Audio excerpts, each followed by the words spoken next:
¿Cómo va el segundo piso de la Cuarta Transformación? Buenos días, tardes, noches a toda nuestra queridísima audiencia y bienvenidos y bienvenidas sean todas y todos ustedes a un episodio más de El Desorden. Yo soy Diana Telles y el día de hoy me acompañan Fernando Rejón, Jorge Zambrano y Patricio Flores.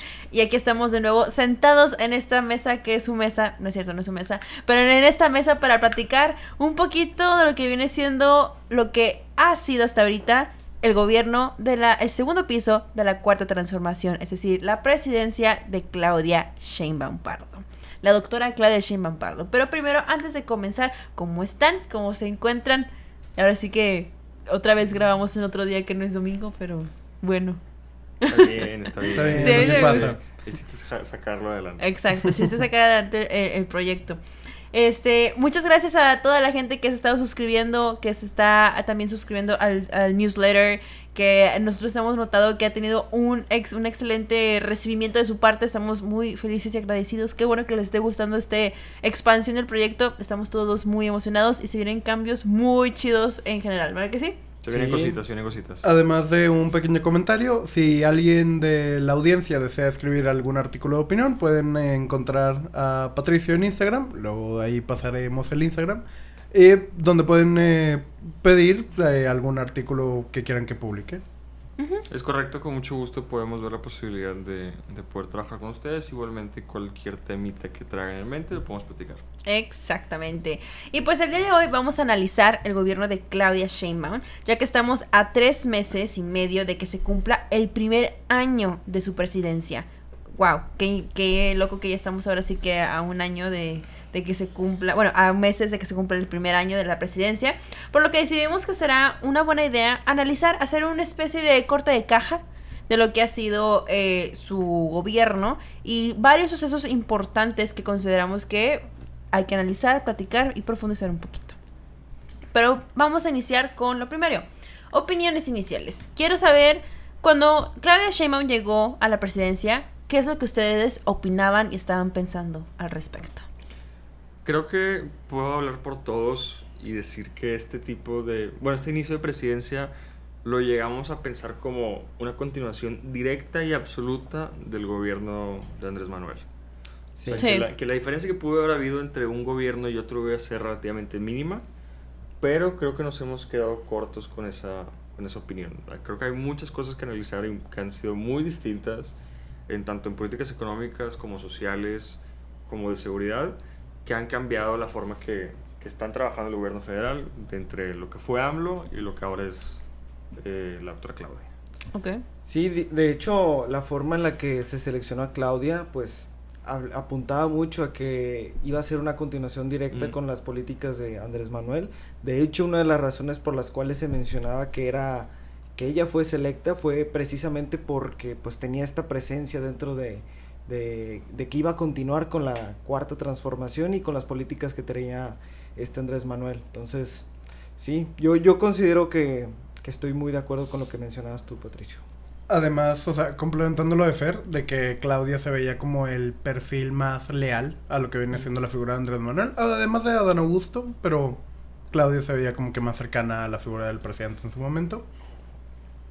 Y opiniones de lo que es el inicio del sexenio, creo que sería principalmente esta cuestión de preocupación, más que nada porque vimos que llegó con mayoría de congresos, tanto en el federal y en los congresos locales.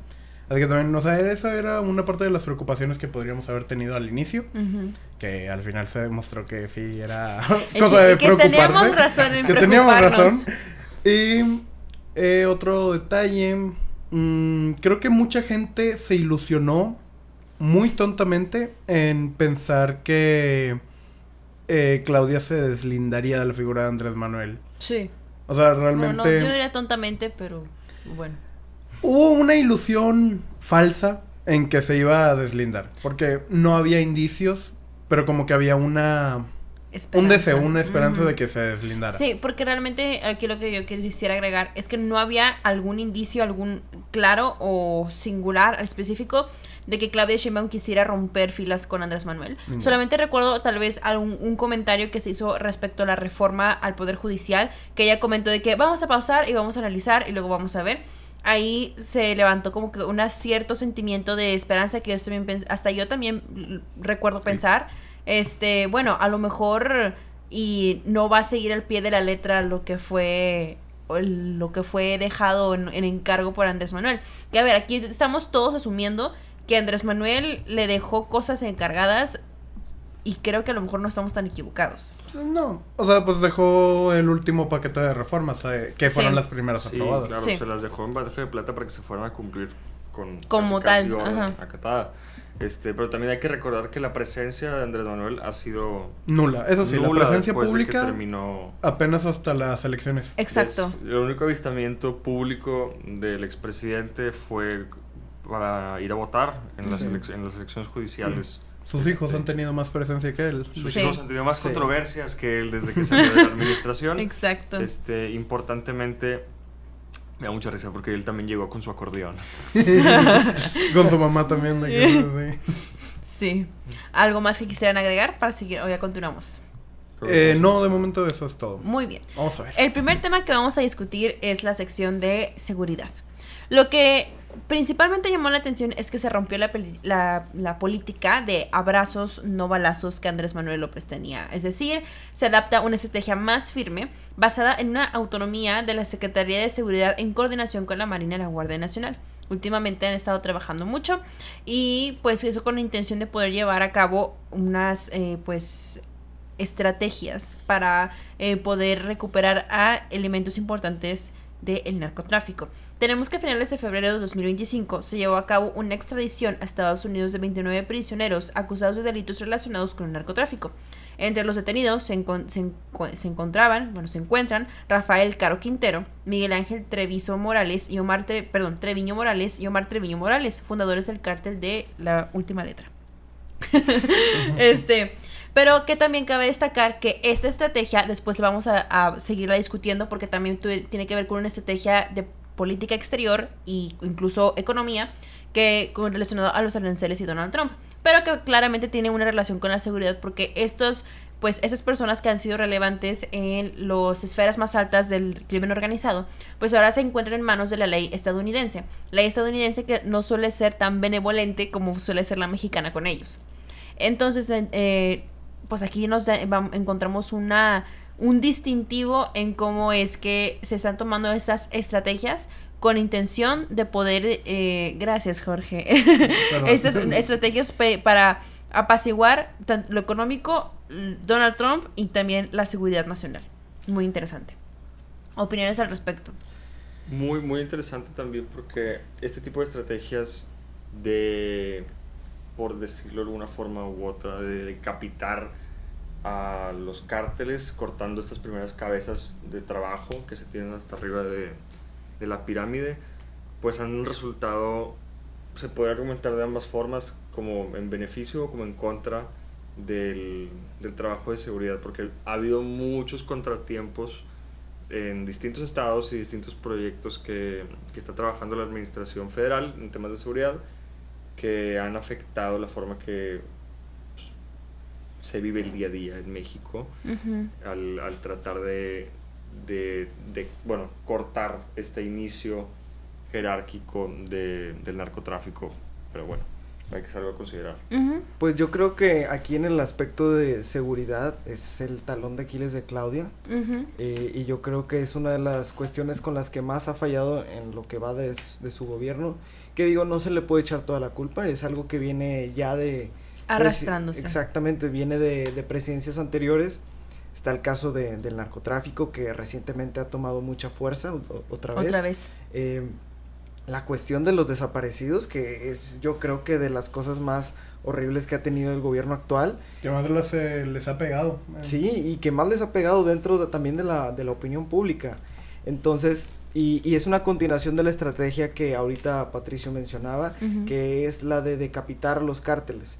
En vez de una estrategia en conjunto para poder buscar una forma de solución más estratégica, se busca la decapitación de los cárteles, aunque sí se puede mencionar que dentro de las estrategias que tiene la administración actual es también buscar la forma en la que el financiamiento que tienen por medio de los bancos también sea perseguido. Uh-huh. Pudimos verle el caso de Vector, la casa de bolsa que recientemente Cierto. salió, aunque claro, fue por medio de una relación externa, como lo mencionabas tú, Diana, intervención externa la que está provocando este tipo de búsqueda de nuevo y un cambio dentro de la política de seguridad, que también está teniendo un gran impacto dentro de la forma en la que se está gestionando la cuestión del narcotráfico aquí en México. Y qué bueno que lo mencionas y que traes esto a colación, porque en marzo es precisamente el descubrimiento público, porque ya se conocía este rancho, este terreno, ya se sabía, ya se había clausurado, ya se había asegurado este espacio. Los terribles hechos que se pudieron, o que presuntamente, porque pues desafortunadamente todavía no hay un hecho claro específico de qué fue lo que pasó, podemos creer lo que queramos al respecto, pero ahorita se tiene que decir que presuntamente se cree que sucedieron en el rancho Izaguirre, ubicado en Teuchitlán, Jalisco. Horrible descubrimiento, desgarrador, y precisamente lo que ustedes mencionan, el talón de Aquiles, y también la demostración de que es un monstruo debajo de la cama todo el tema de la seguridad, porque llevamos años arrastrando un problema que solamente se ha hecho cada vez más grande y se ha alimentado y cada vez es más fuerte, porque incluso tenemos esta horrible controversia, llega al punto que el mismo grupo delictivo saca un video defendiéndose al respecto. O sea, esto es... Tiene mejor declaración de opiniones declamación y declaración y argumentación que el propio gobierno. Que nos quedamos impactados, creo yo. Bueno, yo me quedé muy impactada, en mi opinión. Yo tengo un comentario, que no es análisis mío, es un análisis de Ricardo Fuentes, un amigo nuestro. Que él hablaba de cómo la tendencia de lo que es el gobierno federal mexicano ha sido de simplemente entregar o hacer la extradición de algunas cabezas del narco, simplemente para darle tributo a nuestro señor Estados Unidos. Okay. Relacionando esto a como las entregas, por ejemplo, del Chapo, de que las capturas de Ovidio, por ejemplo, también han estado vinculadas a lo que es la llegada del presidente de en turno. Que hoy por hoy el Ovidio ya se encuentra... Ya se encuentra en Estados Unidos. En Estados Unidos, 1, 2... Y también su familia también. En libertad. Ya pagó su fianza y ya no está ya no está en la cárcel. Ya. Pero pues ahora seguramente entra el programa, yo he escuchado de testigos protegidos, él y toda su familia. Se le cambiará la identidad a él y a toda a la familia, no toda su familia, pero la familia específicamente cercana. Muchos menores de edad que pasaron la frontera. Y unos cuantos eran como entre 4 o 5 adultos, y eran 19 personas, 4 o 5 adultos, el resto menores de edad. Wow. Que entran a este programa de testigos protegidos, en parte como de esas negociaciones que se hizo con el gobierno de Estados Unidos. Y también esta entrega de los últimos capos que mencionas, que fueron justamente poquito antes de que Donald Trump volviera a retrasar la vigencia de los aranceles hacia México. O sea, volvemos a ver esta narrativa de la seguridad no es tan importante como para México, para que el mexicano esté con seguridad, sino que para que Estados Unidos no intervenga o no tenga problemas con nosotros. Es muy interesante, nuestra punto moneda de vista. cambia realmente. Porque esto ya nos lleva a algo más nacional, que es que de abril 9 a abril 10 se lleva a cabo el operativo Enjambre, que se desarrolla específicamente en el Estado de México, que en esta operación tenía el fin de desarticular células delictivas y aprender a servidores públicos, exfuncionarios municipales y otras personas presuntamente vinculadas en actividades delictivas. En el proceso de esta operación fueron aprehendidas 53 personas, donde uno perdió la vida. La detención que más llamó la atención fue la del expresidente municipal de Almoloya de Alquiciras, que fue siendo Ari Patrick N., que fue presidente municipal del 2019 al 2021. Ari Patrick. Sí, Ari Patrick, quién sabe, no sé, qué curioso nombre, la verdad. No por ser raro, sino porque es presidente municipal y parece que eres Estados Unidos con esos dos nombres. Pero bueno, fuera de eso, es como que una mini estrellita que se llevan a cabo, y que de hecho, los resultados de este operativo siguen siendo como destacados y siguen siendo como algo positivo en cuanto a la estrategia de seguridad. Yo que quiero agregar también, no lo puse en la pauta, el asesinato de la secretaria particular y uno de los analistas personales de la de Clara Brugada, viene siendo la jefa de gobierno de la Ciudad de México. Personas sumamente cercanas, con un conocimiento pues amplio de todo lo que sucede dentro de la Ciudad de México, y que dejó estos asesinatos se llevaron a cabo en la mañana. ¿Puedes revisar la fecha, por favor, Jorge? Sí. Fue en la mañana y durante el inicio de una mañanera, y Claudia Sheinbaum se entera en vivo y en directo, y Harfuch también reacciona en vivo y en directo a estos terribles acontecimientos. Que qué triste que le hayan quitado la vida a 2 funcionarios públicos que la verdad pues probablemente no la debían ni temían, y por pues un mensaje de la delincuencia organizada. El 20 de mayo. El 20 de mayo. Que cabe añadir que fue en la Ciudad de México, no cualquier lugar. Exacto. O sea, es un... Sí. El tema del dónde fueron los hechos es un tema importante. Sí. El hecho de que haya sido en la capital nos habla mucho de las capacidades de los grupos involucrados. Sí. Y pues eso también es un otro terrible golpe. Y no solamente para la 4T, sino en cuestión de seguridad también para el resto de la, vamos a decir, la clase política. La clase política que hay banda que se mete y que es buena onda y que no tiene nada de temerle. Es como que, cabrón, pues gracias por participar. Pues justamente no recuerdo si en estas últimas elecciones, las del 2025, se hizo ese análisis, pero en las del 2024, pero en las que fueron 2021 se hizo este análisis de cuáles grupos políticos fueron los más beneficiados de la violencia política que se vivía contra candidatos. Sí, y Morena salió muy arriba, pero cabe decir que no fueron los únicos beneficiados, todos tuvieron cierto grado de beneficio ante la violencia en las elecciones. Así que sí, Morena no es la única que hace nexos con grupos organizados. Bueno, con que al parecer hacen nexos. Presuntamente, exacto, todos de que tienen vinculación. Exacto. Y ya, como lo último punto en cuestión de seguridad que tengo, y si quieren agregar algo más adelante, es que el gobierno de Claudia Sheinbaum ha decomisado más huachicol en lo que va de su gobierno que en lo que se ha recuperado en 10 años. Del 2015 a 2024 se incautaron 57.8 millones de litros de hidrocarburos, y en su gobierno ya se pasó la cantidad de los 69 millones de litros.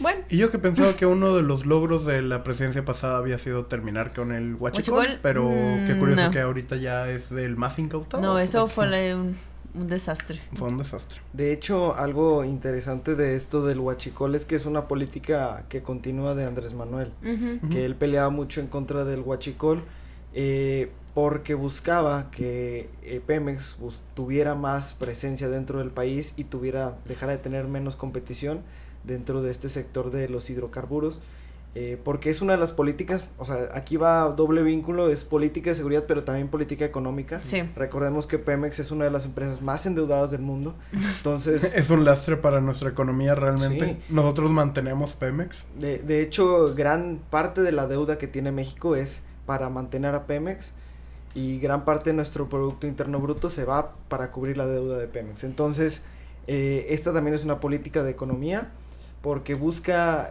mantener la hegemonía que tiene Pemex, que recordemos que también es una empresa del Estado, y que controla el petróleo aquí en México. Entonces podemos ver que también va como de la mano con lo que buscan de la soberanía energética dentro del país.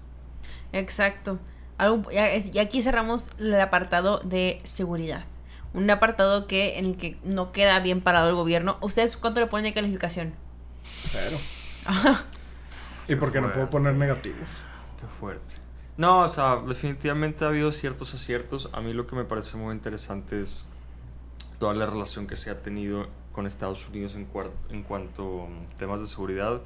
También muchos temas de migración y toda la forma que se ha manejado con Estados Unidos también es muy interesante. Obviamente todo el manejo con el tema del narcotráfico. También uno de los comentarios más críticos que he escuchado últimamente en cuanto a la relación con Estados Unidos y el narcotráfico es que cómo puede ser que Estados Unidos termine de clasificar al narcotráfico como grupos terroristas, pero al final de cuentas sí hay negociaciones sobre la mesa de protección de estos mismos pertenecientes a los grupos ¿Qué pasó? Es No, que no. yo hice rechinar mis zapatos por accidente, perdón, eso es lo que escuchaba. Pero sí, pues es muy interesante ver esto. A final de cuentas creo que hay que ser muy críticos sobre la forma que se termina trabajando este tipo de temas. Son temas muy, muy hablados y muy poco conocidos por la población. Y creo que, híjole, si le tuviera que poner una calificación le pondría no sé, un 5. Yo también pensé en un 5. Muchas gracias. Yo fui más brutalista. Un pequeño pronóstico que hay que tomar en cuenta es en qué momento llegará Estados Unidos a pedir cabezas, ya no solo de los grupos del crimen organizado, sino de Políticos. Hay un tema de seguridad también muy pertinente dentro de los estratos de Morena. Porque de y la oposición está forma- bien, pero si son del tuyo. Sí, claro, y también hay efectos en contra de los propios funcionarios de Morena, que uno fue la gobernadora de Baja Sí. California, que se querían echar el Cierto. plato. Sí, que le están quitaron quitando las Sí, visas. están Sí, quitando, o le sea, quitaron la visa. No, Estados Unidos no tiene miedo de decir que te mover contra ti o contra la propia gente del partido, pero los propios funcionarios públicos electos. Ajá. Igual creo que se hizo en algún momento con Colombia, que le querían quitar a Petro la visa y a todos los funcionarios colombianos por no acatar, no me acuerdo si era una orden de deportación o algo, no recuerdo. Sí, La fue verdad es algo que más sí. relacionado a migración. ahí pero- se las debo. Pero la verdad es que Estados Unidos tiene algún tipo de problema con trabajar con este tipo de cuestiones más duras para poder mantener un cierto tipo de altura y de capacidad de ejercer ese poder. Ya no sé si es suave o es duro. Yo creo que es totalmente duro. Yo creo que es duro. Es poder duro. de que no entras, punto. Sí, y Para la gente que no sepa la diferencia, poder duro es más que nada como amenaza o convencerte por medios agresivos, y poder suave es de que De buena onda. de buena onda te pido que hagas Sí. esto. Sí, pues entonces ya ha habido amenazas de esta índole y creo que pues, no se ve para cuándo vaya a bajar. Sí, no. Pero sí. Qué interesante. Digo, yo quiero mencionar algo positivo de A la ver. administración Ah, actual. Dale, dale. Del septiembre del año 2024 a mayo del 2025 se redujeron en un 25.8 la cantidad de homicidios dolosos en el país, que es algo... No es mal la cifra. Es algo positivo, sí, es muy buena cifra. Cuatroteísta vendido. Vendidísimo. Aunque no, aquí va ¿Dónde está el, tu camisa el- linda, el comentario. Exacto, dale. Que una de las cuestiones que yo había escuchado y que varias personas Opinan, ajá. habían opinado, analistas, es que una de las razones por las cuales también hubo la disminución de la cantidad de homicidios es porque no se estaban contando. Y era porque muchos municipios habían perdido el control del gobierno. Entonces, esta era una de las razones por las cuales no se estaba contando esta cantidad de homicidios. Claro, 25% es mucho, entonces yo creo que tampoco el gobierno No haya es perdido, todo de que pérdida no de haya números. perdido tanto territorio. Eso Sí, sería no, sería increíble. muy cuestionable.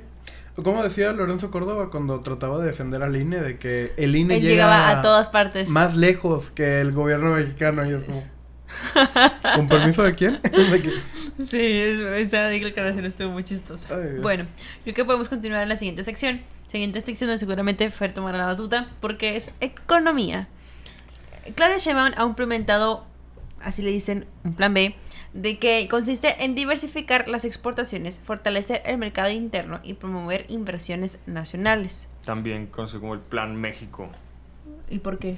¿Así que por poner el nombre bonito? ¿O algo Sí, específico? sí, sí. Ah, bueno. Fue el nombre que se le otorgó. Anunció la creación de 35,000 empleos destinados a mexicanos deportados por Trump con apoyo de la iniciativa privada en sectores como manufactura y servicios. También ha defendido una economía con baja inflación, estabilidad del peso y aprovechamiento del flujo de remesas. Y aquí yo quiero dar un comentario que me hizo súper interesante. El fin de semana estuve en los United States of America y... ¿Qué? Mejor pongo este sonido mientras ella... Bueno, pues me puse a ver el fucho. Porque revivió la bendita Liga MX. Y estaba viendo, no me acuerdo la neta no me acuerdo qué partido, X. El caso es que pues ya ven que están estas pantallas a nivel de cancha que te ponen los patrocinios del equipo o lo que sea.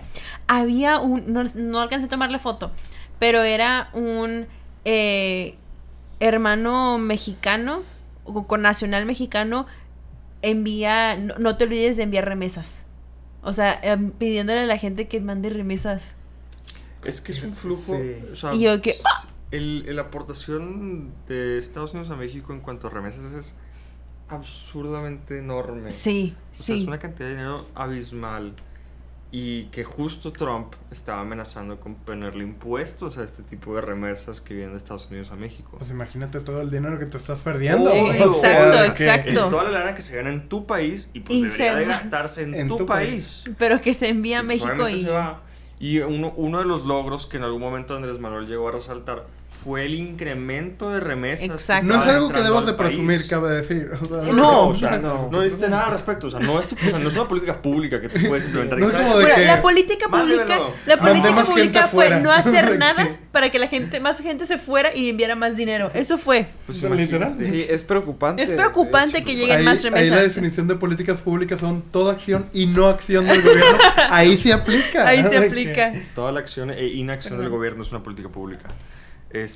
Pero sí es muy interesante cómo Trump, al tener identificado este problema económico, que creo que podemos clasificar como un problema económico el hecho de que no esté gastando el dinero que se está pagando en tu país, Claro, yo lo considero un problema por económico. tus habitantes, porque no puedo decir nacionales necesariamente, pues se da de ese calibre y pues la necesidad de querer implementar un impuesto a este tipo de remesas, pues se me hace cero extraño. Creo que quedó en el 1%. Que hasta eso me parece generoso, el 1%. Sí, O sea, quedó- comparado con un impuesto de que es sobre el salario, sobre Ujú. la renta o cosas así. Y pues, más no. con el estándar que trae ahorita Trump de Sí. los Aranceles. impuestos arancelarios tan altos, entre el 15, 30, 20, creo que... Hasta el creo que 50 Japón- en Brasil. Sí, a Lula se le dejó caer también. Horrible. Quería poner 100 y algo Sí, en sí. un momento. Un montón. Pero Aquí, bueno, tú, Fer, le agregaste una tablita. Ah, sí.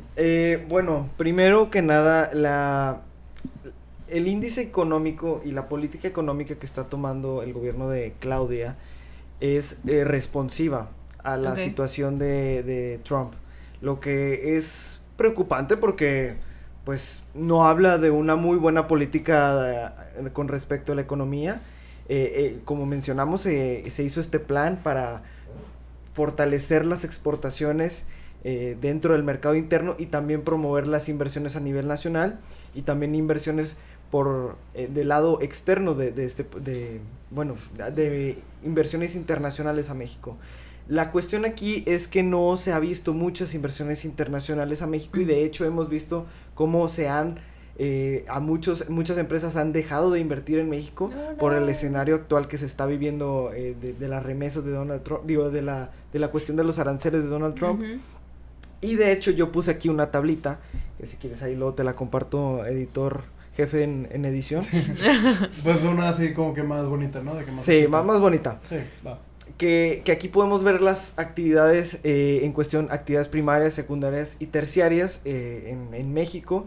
Y yo quiero hacer principal hincapié en las actividades secundarias. Las Ujú. actividades secundarias son todo lo que tiene que ver con la cuestión manufacturera. Sí. Y una de las principales políticas públicas de Claudia es fortalecer esta área. Ujú. Porque es también es parte de lo que también muchos países actualmente están intentando hacer, fortalecer la área de manufactura para contrarrestar la manufactura de China. Ujú. Y que podemos ver en esta tabla que ha disminuido la actividad secundaria. Sí. Que del año 2000, finales del 2023, empezó una disminución hasta que al segundo trimestre del año 2025 vimos que hay un gran retroceso dentro de las actividades secundarias, principalmente promovidas por las acciones de Donald Trump y también porque no se ha buscado estas políticas públicas que actualmente Claudia Sheinbaum está implementando de México, se tuvieron que aplicar años atrás. Con el gobierno de Andrés Manuel, estas políticas públicas de fortalecer las exportaciones se tuvieron que haber aplicado, pero no se aplicaron, entonces ahorita estamos viendo las consecuencias dentro de los sectores secundarios. También podemos ver que dentro de las actividades primarias, que tiene que ver toda la parte de minería, agricultura, pudimos ver una disminución dentro de la minería. Sí. Se vieron datos de que disminuyó un 9% incluso, pero se está intentando fortalecer el mercado agrícola, sin embargo no se está logrando del todo. Algo que es muy preocupante son las actividades terciarias, que es todo el sector de servicios. Por ejemplo, lo que habíamos mencionado en programas anteriores de la cuestión de Uber, Sí. todas las empresas Didi, todas las tecnológicas empresas. que están intentando entrar aquí en México, vemos que se está estancando, que se está quedando igual. Ujú. Por lo que Y muchos... no tenía mala tendencia de... No, Sí, tenía una no, tendencia para positiva. acá. tenía una tendencia positiva, sin embargo se quedó estancado. Por lo que muchos economistas están diciendo que hubo un pronóstico del 0.1% de crecimiento en el Producto Interno Bruto. Algunos son un poco más positivos y mencionan que hay un 0.8% de crecimiento. Ni el 1%. Pero recordemos que estos datos se van a ver en un futuro, no son fijos y de hecho el análisis del Producto Interno Bruto es algo que lleva mucho tiempo. Entonces, Sí, porque sí. imagínense, se tiene que Analizar analizar todos cada los uno de datos los productos, de los entonces años, sí. es una cuestión preocupante porque no hemos visto un crecimiento muy fuerte dentro de México, de lo cual se pronosticaba que México iba a ser uno de los países que mayor crecimiento iban a tener, sin embargo esto no se vio. Es preocupante, pero también veamos que el Producto Interno Bruto no es todo dentro de la economía. Hemos visto que también ha disminuido la pobreza en México. Parte de esto ha sido por las políticas públicas que se han implementado en el gobierno de Claudia Sheinbaum y también dentro del gobierno de Andrés Manuel, que han sido estos programas sociales, los cuales han disminuido la pobreza, sin embargo ha crecido la desigualdad. Entonces, Sí, y el comentario que dice Fer es importante de... O sea, el PIB no lo es todo. O sea, es un parámetro Sí. que se crea durante la Guerra Fría. Era para medir de que los estándares de aquella época. Y no son lo suficiente como para medir de que todas las variantes de un país. Pero sí nos da un indicio muy claro de su economía. sí, como pudimos ver, hay un bajo PIB, pero está disminuyendo la pobreza. Lo que sí podría afectar mucho sería la clase media, que es una de las cuestiones. Exacto, sí. La La desaparición clase de media la clase media. es la que se ha visto mucho más afectada desde el inicio de la cuarta transformación en contra el poder, y pues al parecer va a seguir siendo la más afectada dentro de estos cambios económicos. Clase media, los aspiracionistas, querrás decir. Claro, los que quieren estar mejor y que no lo merecen. Quiero mencionar que todos estos datos que he sacado de los sectores son de la INEGI, entonces son del mismo gobierno, por si Sí. alguna persona llega a decir ¿de Algún dónde está sacando tontito esos de datos? que desea criticarnos, critique su gobierno. Son de la INEGI, entonces ahí recalcar. Recalcar ese dato muy importante. Muchas gracias, Fer. Súper interesante estos datos que nos estás compartiendo y que nos ayuda mucho a poner en retrospectiva que ha estado sucediendo dentro de este nuevo gobierno de la Cuarta Transformación. El siguiente apartado que tenemos es el apartado de reformas. Oficialmente se pierde el INAI, que en paz descanse el INAI, ya no existe el INAI, que era el instituto encargado en todo lo que viene siendo el acceso a la información y la transparencia en México. Que También se terminó pasando ahora al Secretaría de Gobernación. que todo Sus funciones. exactamente, sus funciones pasaron a la Secretaría de Gobernación. Con un mix con función pública, ¿no? Había entendido. O si completamente. A eso ahí no lo sé. No me acuerdo. Bueno. Después tenemos la reforma al Poder Judicial. Está una ya súper discutida en esta mesa. Que pues ahora sí, que en paz descanse el Poder Judicial. Ahora tenemos el Poder Judicial a la 4T. Tienen 3 programas para ver lo de nuestras opiniones de reforma al Poder Judicial. Sí. Si quieren ver. Si quieren ver, ahí pueden encontrar mucha información al respecto y nuestras opiniones también. Otras reformas que entraron en vigor el 16 de julio, es decir, el día de ayer, hoy estamos grabando el 17 de julio, es la ley en materia de telecomunicaciones y radiodifusión, que esa es una que ya fue publicado. Todo esto que les voy a mencionar acaba de ser publicado en el Diario Oficial de la Federación. Y para nuestros queridos audiencias, que si no sabe este pequeño dato, puede algo ser aprobado dentro del Congreso de la Unión, es decir, tanto en la Cámara de Senadores, en la Cámara de Diputados, pero entrará en vigor y será oficial hasta que sea publicado en el Diario Oficial de la Federación. En este caso, este paquete de reformas que les vamos a mencionar son reformas que oficialmente ya fueron aprobadas hace un tiempo, no mucho tiempo, pero que oficialmente entran en vigor a partir del día 16 de julio, porque es cuando es publicado dentro del DOF, del Diario Oficial de la Federación. Cabe recalcar que estas iniciativas, estas leyes ya fueron discutidas y aprobadas en un formato que lo podemos clasificar como express en periodo extraordinario de legislación. Entonces no estaban todos los senadores y diputados. No estaban presentes. No estaban presentes, solamente un cúmulo chiquito que está fijo con las sesiones extraordinarias. Uh-huh.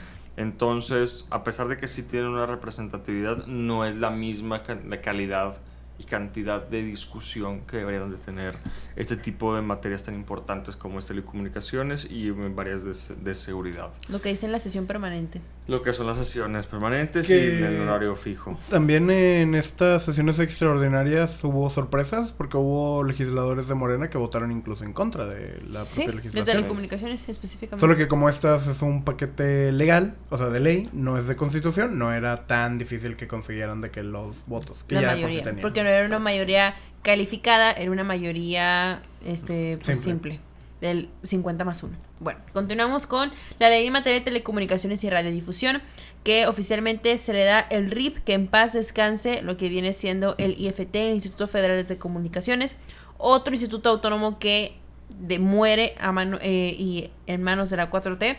La oposición no pudo hacer nada al respecto, pero ¿qué ha hecho la oposición en estos 6 años, ya 7? Nada. Entonces no esperemos mucho. También tenemos la Ley General en materia de desaparición forzada de personas, desaparición cometida por particulares y del Sistema Nacional de Búsqueda de Personas, que busca establecer la alerta nacional de búsqueda, localización e identificación de personas, el protocolo para la activación de la alerta y también base de datos nacionales de personas desaparecidas. Una buena iniciativa, en mi opinión. Esperemos sea funcional, porque quién sabe cómo esté organizada. Después tenemos el decreto por el que se expide la ley de la Guardia Nacional.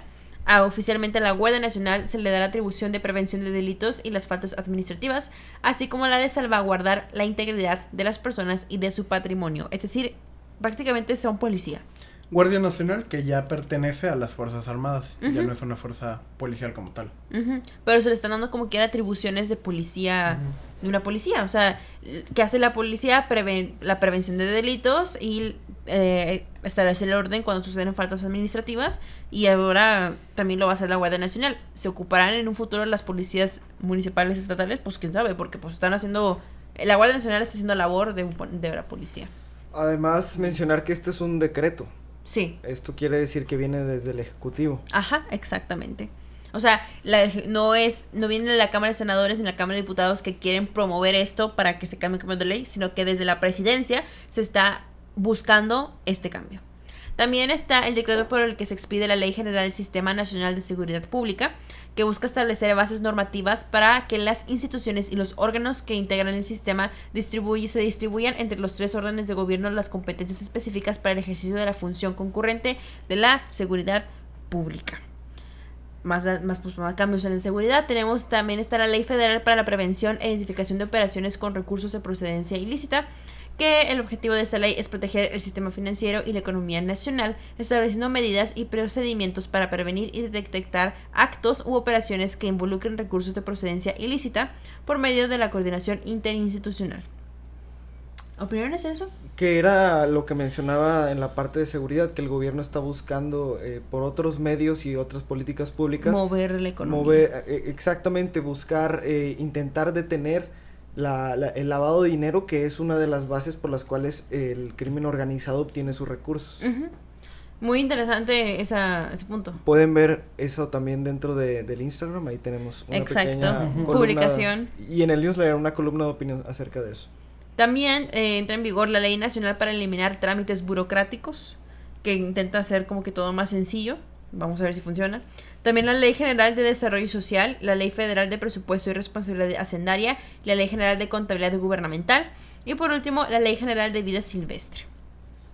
Muchas leyes. El caso es que eso es algo que se discute mucho en nuestros salones de clases, que a veces se cree que con que cambiando o agregando la ley el mundo se resuelve, y la cosa es que no. Ok, qué bueno que hicimos cambios legislativos, algunos que se ven no tan mal, otros que se ven positivos, otros que no se ven bien, pero pues no se cambia el mundo nada más publicando la ley, se tiene que tomar mucha acción y mucho presupuesto y mucha gente que tiene que trabajar en que se lleven a cabo esos cambios. ¿Opiniones de alguna de esas leyes en específico? ¿Algo que les salte, algo que no les agrade, algo que sí les agrade? La cuestión de la ley nacional para eliminar trámites burocráticos se me hace interesante. Porque una de las cuestiones que también buscaba Claudia Sheinbaum era la disminución, dentro de sus políticas fiscales, era el disminuir aquellos trámites para de esta forma recaudar más ingresos por medio de los impuestos. Porque como sabemos, México es uno de los países que menos recauda impuestos dentro de la OCDE. Sí. Entonces, está muy interesante esta cuestión.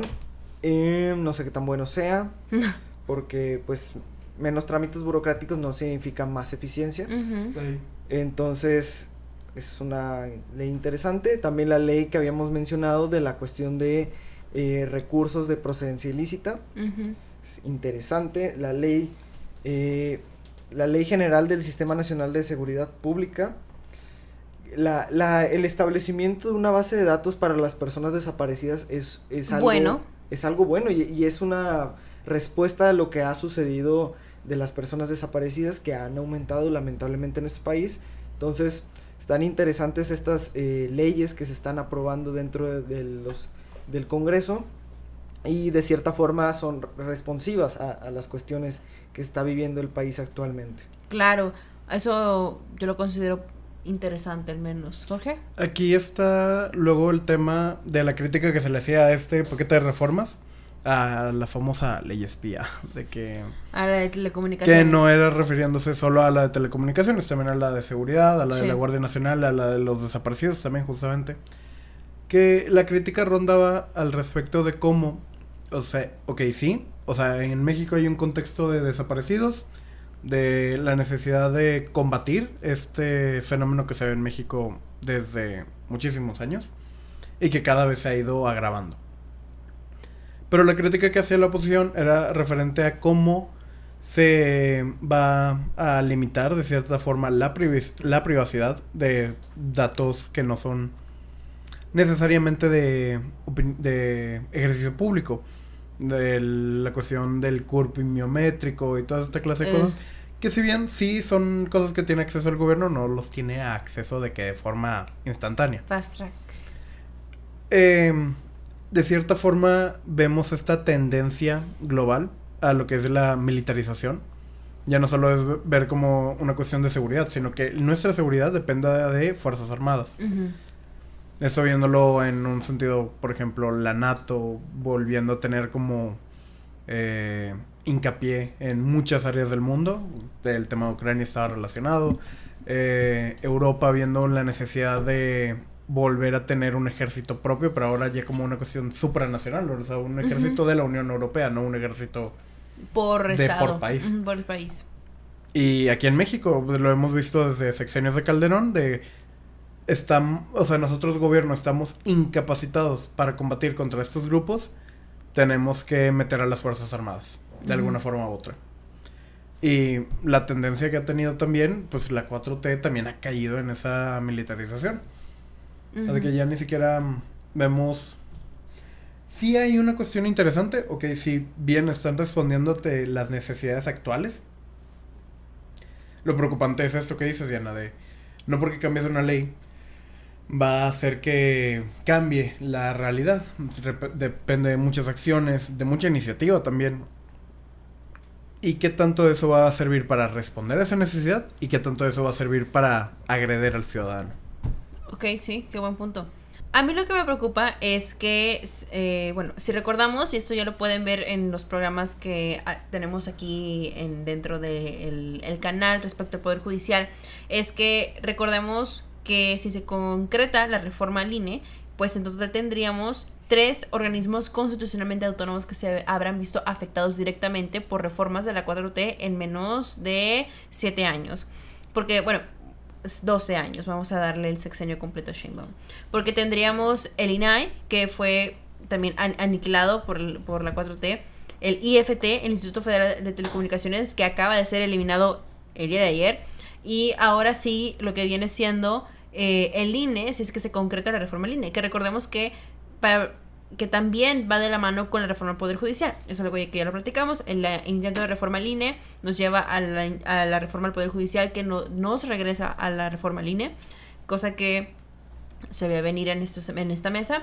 Y pues ahora nos encontramos en esta situación donde esas reformas, así como ahorita concretando tu punto, Jorge, como es que decimos, bueno, es que no solamente se ocupan cambiar leyes, se ocupan acciones. Aquí hay ciertas leyes en las que sí se han actuado muy puntualmente para lograr esos cambios. El INAI ya no existe. El IFT probablemente pronto desaparezca. El Poder Judicial ya tiene una elección concretada con nuevos funcionarios y con nueva gente que se va a encargar de impartir justicia a la corte y a la medida de la 4T. Ahí sí hay un esfuerzo. Vamos a ver qué pasa más adelante al respecto. Y como un pequeño comentario aparte, que ya he mencionado en el programa, pero es como a inicios de este cambio de cámaras, de que ya cambia la legislatura, vemos... bueno. No, es que no me gusta tanto el protagonismo. Vemos como Monreal declaraba de esta serie de reformas que dejó Andrés Manuel, la de vapeador con fentanilo, la de la Guardia Nacional y reforma al Poder Judicial. Esas reformas decían de que les vamos a dar prioridad, pero la reforma a lo que es la cuestión electoral no vemos la necesidad ahorita, porque habían ganado todo, o sea, básicamente de que decían, pues vamos a esa hora. Pero entre tu análisis de cómo aprovecharon la reforma al Poder Judicial para atacar al INE, también vemos cómo Morena tiene un cierto fetichismo por centralizar el poder nuevamente. Ya no le gusta tener contrapesos. No. O sea, sé que mucha gente que es pro 4T tiene como birria contra esta palabra, pero a ver, los contrapesos son importantes en una democracia simplemente para que la gente no tenga locuras de poder de decir, voy a hacer lo que yo quiera. No, hay procesos. Que sí es lo que provoca que las democracias sean lentas, pero también hace que las democracias sean funcionales. Hablando de eso, los organismos constitucionalmente autónomos, si bien no son parte de ningún poder, podrías argumentar que la mayoría de estos vienen relacionados a lo que es el poder ejecutivo.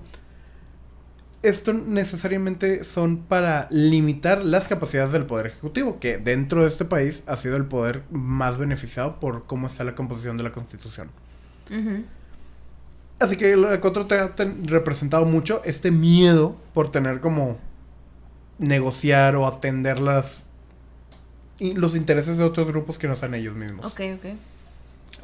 Tema preocupante para la cuestión de debate, llegar a consensos y generalmente llegar a un punto medio con la gente que tengas que representar.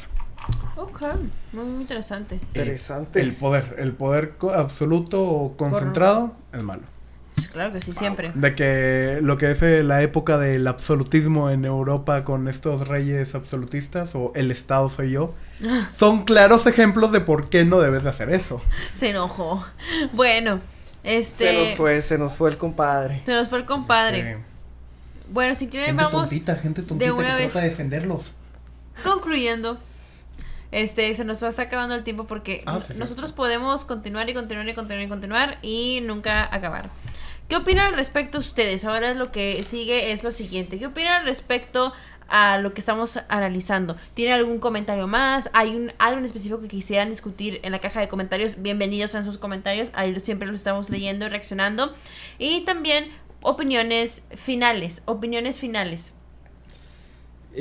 Pues vamos a seguir viendo cómo va evolucionando el gobierno de Claudia Sheinbaum. Hay que estar muy analíticos en estas cuestiones que mencionamos, que creo que son unas de las más importantes. También vamos a ver cómo va a salir su informe de gobierno. Ahora que sale en septiembre. Ahora que ya viene la conclusión de su primer año. Posiblemente lo analicemos aquí. Seguramente díganos si quieren que lo analicemos y les compartamos los datos más interesantes. También posiblemente en el newsletter vaya a salir No sé por qué me confundí tanto con la maldita cámara, de que me la cambiaste de lugar, yo creo.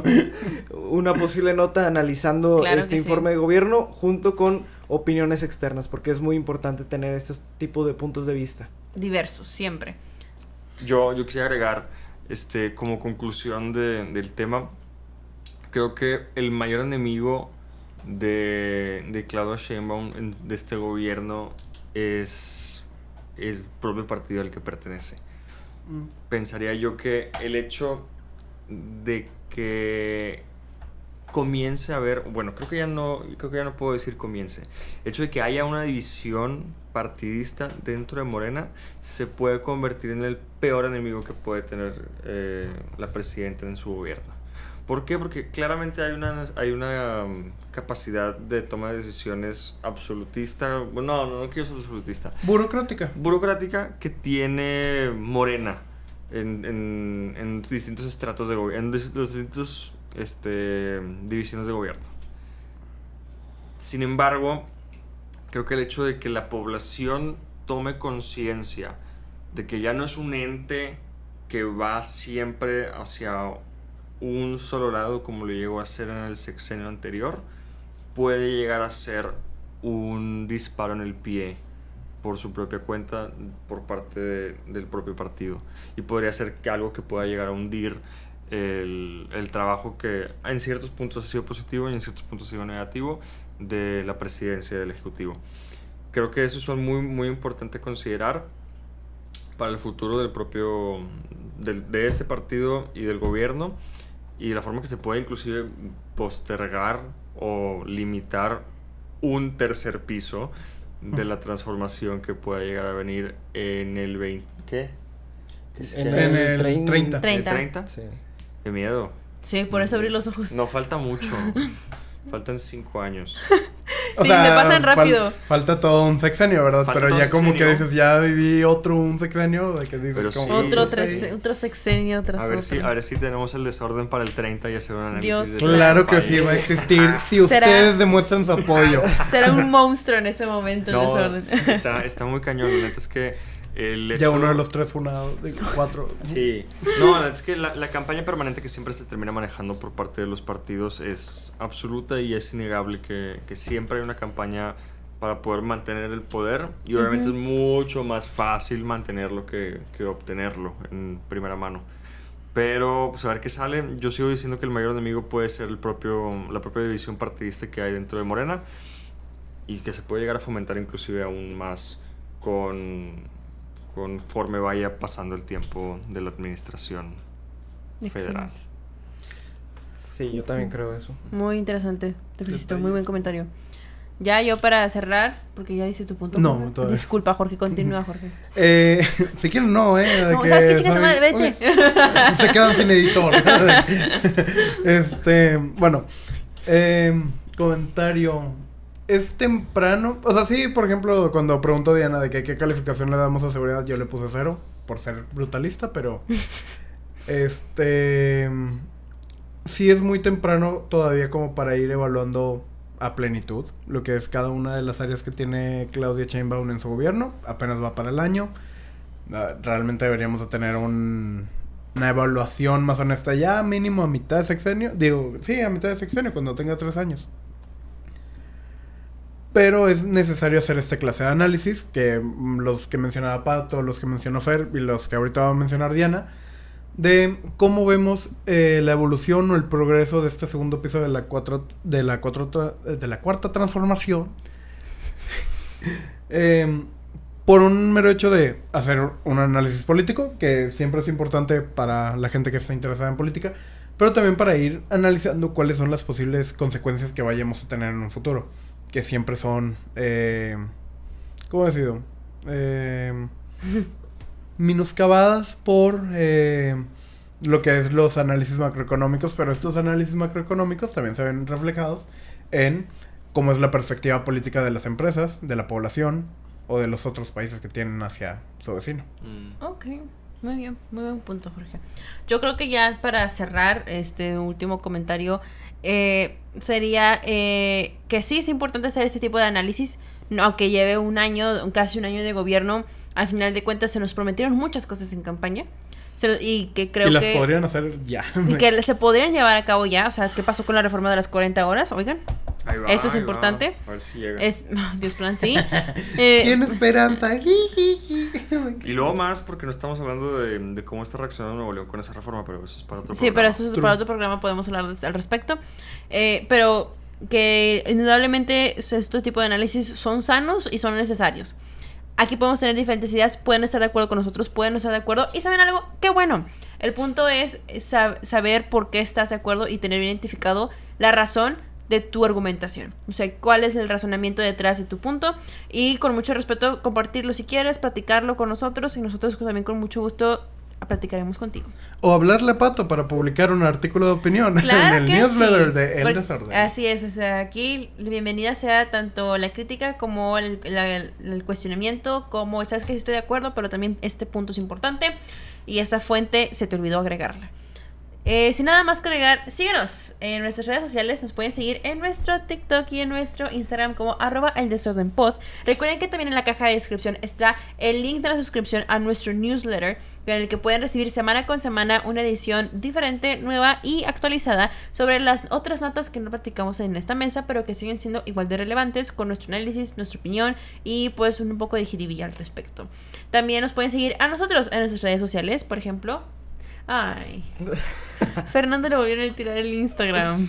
Pero yo estoy muy presente. Quiero en las pensar que redes. para cuando salga el capítulo ya lo tiene nuevo. Lo Sí, puedes conseguir o de sea, nuevo, ¿verdad? Yo estoy presente en las redes del desorden, entonces síganme por Ahí ahí. lo pueden Es encontrar verdad. ahí, a Jorge. En Instagram, @zambrano_cantú. ¿De Pato? Y a Pato, a mí, a mí, como pato.00 en Instagram. A mí me pueden encontrar tanto en TikTok como en Instagram como @dinateyes_ con doble L y Z. Muchas gracias por sintonizarnos un día más. Esto fue El Desorden.